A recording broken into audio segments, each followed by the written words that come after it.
മഴ തോരും മുമ്പയുടെ ഇന്നത്തെ എപ്പിസോഡിൻ്റെ പ്രൊമോ റിവ്യൂയിലേക്ക് എല്ലാവർക്കും സ്വാഗതം.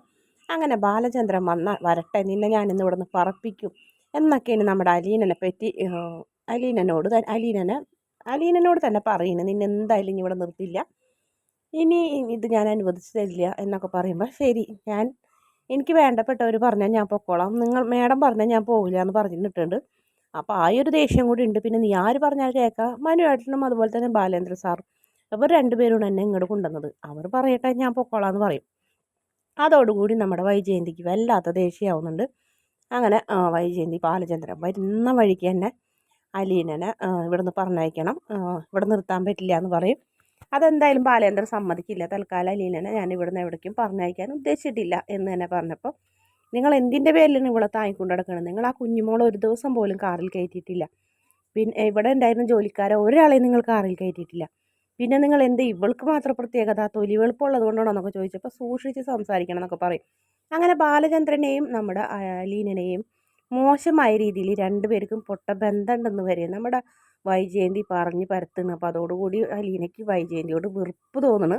കാരണം ഒരു അച്ഛൻ്റെ സ്ഥാനത്താണ് കാണുന്നത്, അല്ലെങ്കിൽ അച്ഛൻ്റെ പ്രായം ഉണ്ടെന്നെങ്കിലും ചിന്തിക്കാണ്ട് ഇങ്ങനെയൊക്കെ പറയുന്നത് ഇവർക്കൊരു മനോരോഗം തന്നെയാണെന്ന് തന്നെയാണ് നമ്മുടെ അലീന മനസ്സിലിങ്ങനെ കണക്കൂട്ടി സമാധാനിക്കുന്നത്. എന്തായാലും ബാലേന്ദ്രൻ പറയും. അതുപോലെ തന്നെ അവളുടെ ശമ്പളം അങ്ങനെയാണെങ്കിൽ ഇവൾക്ക് ഒരു ചില്ലി പൈസ പോലും ഇവൾക്ക് ശമ്പളം കൊടുക്കൂല എന്ന് പറയും. എന്തിൻ്റെ പേരിൽ നിന്ന് ബാലചന്ദ്രൻ ചോദിക്കും. അതറിഞ്ഞൂടെ, അവൾ 1,67,000 രൂപയാണ് അവൾക്ക് ഹോസ്പിറ്റലിൽ ചിലവായത്. അത് അവൾക്ക് കൊടുക്കണ ഫ്രീ ആയിട്ടുള്ള ഒരു ചികിത്സേന്. അത് നീ ഇടപെടണ്ട. 1,50,000 രൂപയോളം ഇവൾക്ക് കൊടുക്കാൻ ബാലേന്ദ്രൻ്റെ ആരാണ് ഇവള് എന്നിങ്ങനെ ചോദിക്കും. അതേ, അതിൻ്റെ പിന്നിലൊരു കണക്കുണ്ട്, അത് ഞാൻ പറയുന്നില്ല എന്ന് പറഞ്ഞ് ബാലേന്ദ്രൻ ദേഷ്യപ്പെട്ടു പോകും.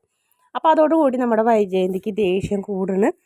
അത്രയും ലക്ഷം രൂപ ഇവൾക്ക് ശമ്പളവും കൊടുക്കും, 1,50,000 രൂപ അവൾക്ക് ചിലവാക്കി എന്ന് പറഞ്ഞപ്പോൾ, ഇതിനൊക്കെ എന്തിൻ്റെ കേടായിട്ടുണ്ട് നീ അതുമ്മ പിടിച്ച് കയറിയത്?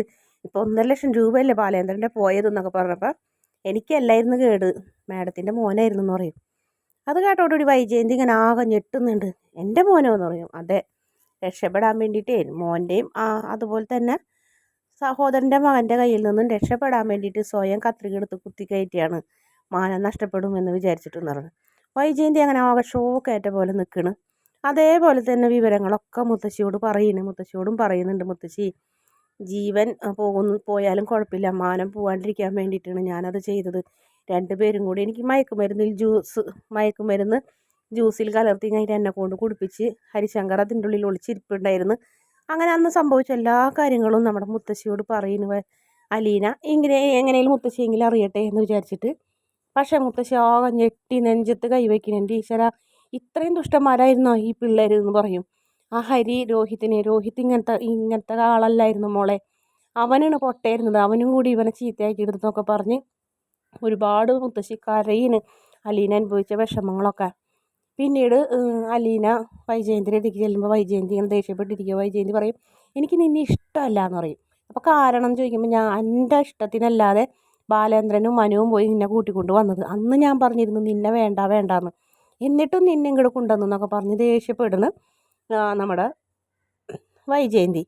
എന്നിട്ട് പറയും, ഇപ്പോൾ ബാലചന്ദ്രനെ ബാലചന്ദ്രന് നിന്നോടും നിൻ്റെ തൊലി വെളുപ്പ് കണ്ടിട്ട് ഒരു ആരാധനയൊക്കെ ഉണ്ടെന്ന് പറഞ്ഞപ്പോൾ അലീനയ്ക്ക് ദേഷ്യം വന്നപ്പോൾ അലീന പറയും, നിരപരാധിയായ ആൾക്കാരെ കുറ്റം പറഞ്ഞേക്കാൾ മുന്നേ അവനാൻ ആരായിരുന്നെന്നും കൂടെ ഒന്ന് ചിന്തിക്കണം കേട്ടോ. സ്വയം ഒന്ന് ആലോചിച്ച് നോക്ക്, നിങ്ങളുടെ ജീവിതത്തിൽ പെർഫെക്റ്റ് ആയിരുന്നോ എന്നങ്ങോട്ട് ചിന്തിച്ച് നോക്കാൻ പറഞ്ഞതോടുകൂടി നമ്മുടെ വൈജയന്തി ആകെ ഷോക്കായിട്ട് നിൽക്കുന്നു. അലീനയിൽ നിന്ന് ഇങ്ങനെ ഒരു പ്രതികരണം ഉണ്ടാവുമെന്ന് വിചാരിച്ചില്ല. ആകെ ഞെട്ടി ധരിച്ച് നിൽക്കുന്ന വൈജയന്തിയാണ് കാണിക്കുന്നത്. വീഡിയോ ഇഷ്ടപ്പെടുകയാണെങ്കിൽ ചാനലൊന്ന് സബ്സ്ക്രൈബ് ചെയ്യണേ.